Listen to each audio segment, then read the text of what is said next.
Hey there folks, welcome to the channel. I'm glad you could be here because in today's episode we are going to be making invert sugar. We've got a bigger project lined up that uses invert sugar. So what is invert sugar? Well, it's sugar that's gone through the process of inversion, for lack of a better way to put it.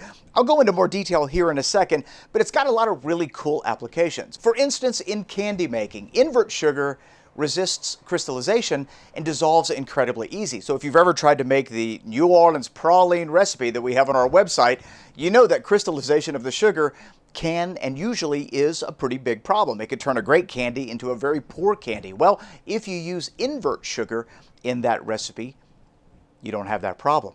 It's also great in baking. So if you're going to use invert sugar in your cookie recipe or your bread recipe, it helps retain a lot of moisture and also boosts the flavor depending on how far you take the invert sugar due to the Maillard reaction.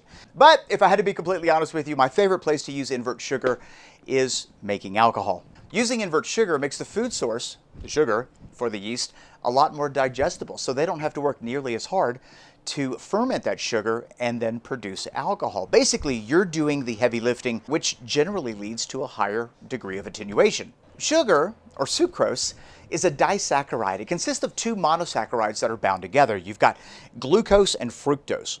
And before yeast can ferment those sugars and convert them into alcohol, they've actually got to separate them into simple sugars. Once that happens, then the process can begin. And that generally takes a little bit of work. Well, the process of inverting sugar breaks down the disaccharide sucrose into monosaccharides. So when you go to add it to your recipe, and it really doesn't matter what it is, whether it's, the process of making alcohol, sweets, breads, cookies, it doesn't matter, your end result is going to be better. In order to invert sugar, you only need four things. You need sugar, water, heat, and an acid. Let me show you how to do it.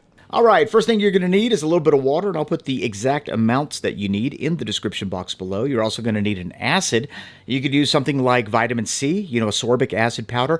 This right here is cream of tartar. This works well. You can also use citric acid powder, and you would use the same amount of each no matter which one you use. Of course, you're also going to need some sugar.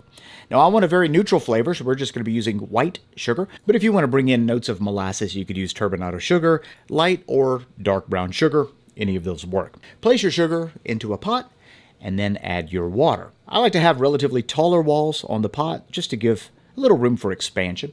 We're not going to add the acid just yet. We're going to wait till everything is dissolved and simmering, and then we'll add that here in just a second. So on a stovetop, medium to high heat, we're going to bring this to a simmer. If you notice that sugar is starting to crystallize on the side of your pot, just use a basting brush that's been dipped in a little water and rub the side of your pot. That'll melt that no problem and get it right back into it. So if you don't do anything, it'll burn actually. So what I like to do is just dip it in water and then rub the side of the pot, and it'll clean it up really good. Once you get it to a nice simmer and everything is dissolved, reduce the heat to medium and add your acid. Give it a whisk, make sure that everything is well incorporated.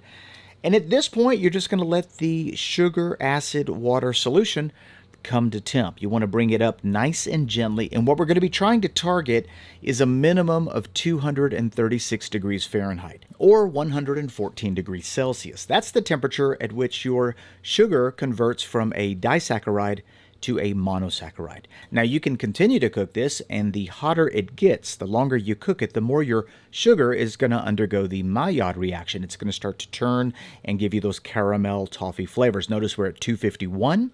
So we are well past that 236 stage, and our sugar is officially inverted.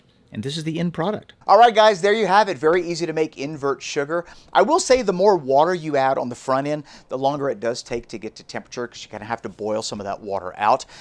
If you are into candy making, bread making, even certain spirits, you might want to experiment with what temperature you take your invert sugar and even what kind of sugar that you use.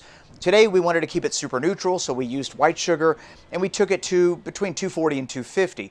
But if you want to add a specific flavor, you might want to do turbinado sugar or even light brown sugar, and then take it to a little hotter of a temperature where you start to get that caramelization. That'll bring a beautiful toffee, maybe even a caramel flavor to your pralines, to your cookies, to your mead or wine. The invert sugar that we used today was for a bigger project. We've already added it to our 1-gallon keg here in the iGulu, and I cannot wait to share the results of that project with you should be right around the corner. Be sure to subscribe if you're not already subscribed. Thanks a lot for watching this video. If you have any questions on invert sugar or places that you might be able to use it, be sure to leave a comment in the comment section below. If you enjoyed today's video, give it a thumbs up. And as always, I look forward to seeing you in the next one. Bye-bye.